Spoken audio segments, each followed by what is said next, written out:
Gervonta Tank Davis, let Shakur Stevenson, Devin Haney know y'all ain't built like that, bro.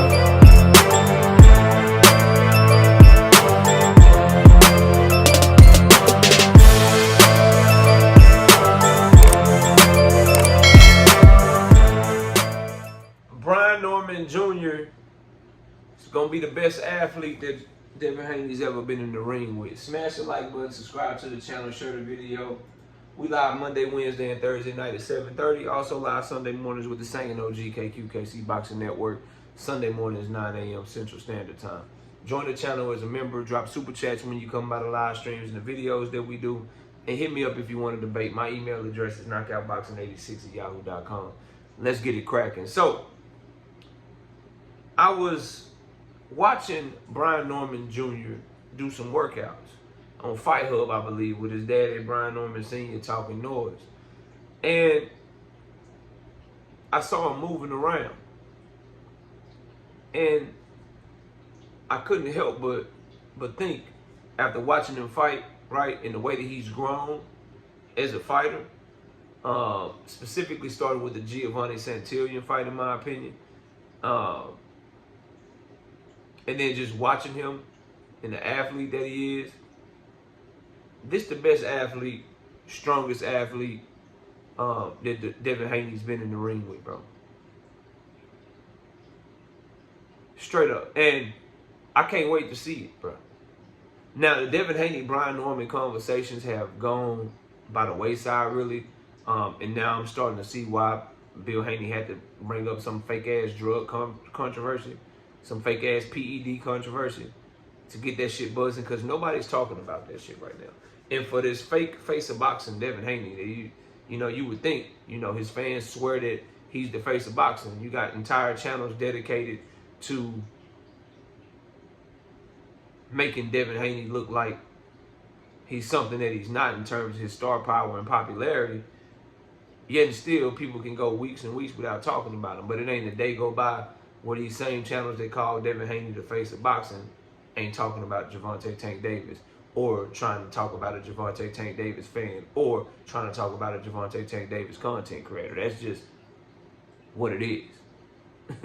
That's what it is. And when I say a Gervonta Tank Davis content creator, I'm talking about content creators that are fans of Gervonta Davis. Obviously, with myself probably being the person with the biggest platform that's a Tank fan. So, take that with a grain of salt. But for this, you can't help but say, if Devin Haney finds a way to beat Brian Norman Jr., that's a hell of a win, in my opinion. Because watching Brian Norman Jr., I can't think of any path to victory for Devin Haney other than just fighting like a little bitch. Straight up. And you probably gonna start seeing some changes on this channel, bro. I'm getting in a different mode. Some things have happened here on YouTube. Some things have happened in my personal life that's probably about to have me in a different mode. Just FYI, bro. And I'm gonna leave it at that, and you'll see my actions moving forward. But I'm thinking about Devin's path to victory, and honestly, bro, with the way that Brian Norman Jr. is athletically, because Devin Haney fans were saying he ain't got no feet, he's slow as shit. I don't see a slow fighter. I see a twitchy fighter that has power in both hands, that's growing in confidence, that's young, that's hungry, that's in his prime, younger than Devin Haney by like 2 or 3 years. Naturally stronger, naturally bigger. Just gonna be a problem for Devin Haney to deal with. And watching this fight, watching Brian Norman Jr. train, watching how Devin Haney fought his last fight, and just knowing what Devin Haney's skill set is, I'm looking for advantages for Devin Haney in this fight.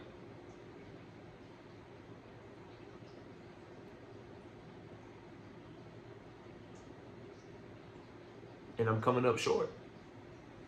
I'm coming up short.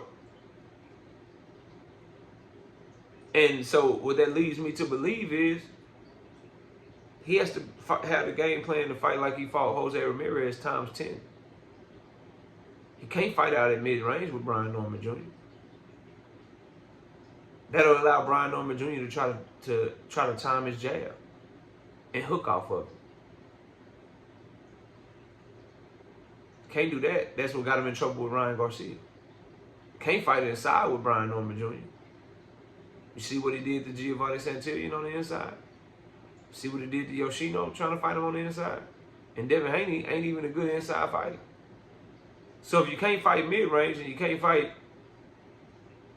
inside with him, you got to try to be on the outside, moving, trying to pump your jab, trying to stay away. You got to fight him how you fought Jose Ramirez, bro. That's his only shot. And with that, you got to worry about losing 2 of the 4 scoring criteria before the fight even fucking start. Because you fighting on an anti-Tom and Jerry card with a Turkey Al-Sheikh. You saw how he was trolling motherfucking Shakur Stevenson. So you got to worry about that shit. Because he can't afford to go back over there. You got to understand, that ring card, he was saying all that shit for that ring card. But them princes and all them people he fighting in front of Saudi Arabia, the last time there was a card in Saudi Arabia was Canelo versus Skull. All them high-powered Saudi people over there mad than the motherfucker watching that fight. He got a stern talking to. It's no coincidence that after that goddamn Skull Canelo fight, he started this Tom and Jerry no running and all this shit. So if you Devin Haney, you going over there, bro. So his best game plan, his best way to win the fight is a game plan and a way to win the fight that the person putting on the fight don't fucking respect, bro. And he already played his hand with Devin Haney by putting him on the goddamn undercard of Ryan Garcia, fam. That was this year that happened. So when you thinking through this shit, right? And you watching how Brian Norman Jr. fight, and you watching how Devin Haney fight, please in the comment sections, give me Devin's advantages.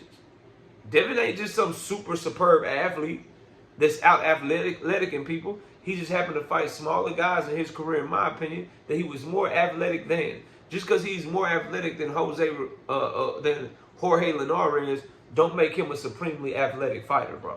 Just because he's more athletic than George Kambosos doesn't make him a supremely athletic fighter. Just because he can keep Lomachenko at bay a little bit, who's all of 5'4" with a 65-inch arm reach, and Devin Haney is 5'8" with a 70-inch arm reach, don't make him a supreme athlete. Loma broke the distance just fine. Now, his footwork is better and more technical than Brian Norman Jr., but is he more athletic? Excuse me. Is he faster? Is he stronger? If him and Brian Norman Jr. do a bunch of athletic activities, how many will Lomachenko win compared to how many Brian Norman Jr. will win, bro? Just because Devin Haney was more athletic than Regis Prograis, don't make him a supreme athlete, bro.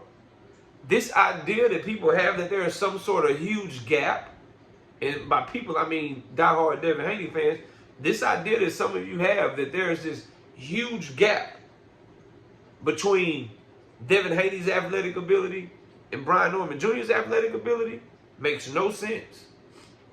No sense whatsoever to me, in my opinion. So, Devin Haney got to fight like a little hoe. He better be moving around.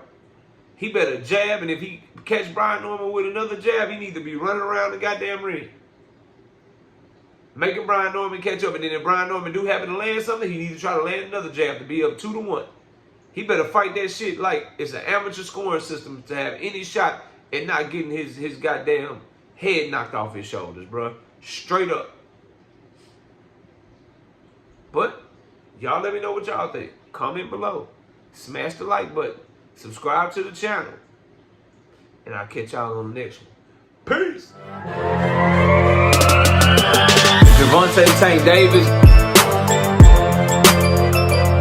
Shakur Stevenson, Devin Haney, no, y'all ain't built like that, bro.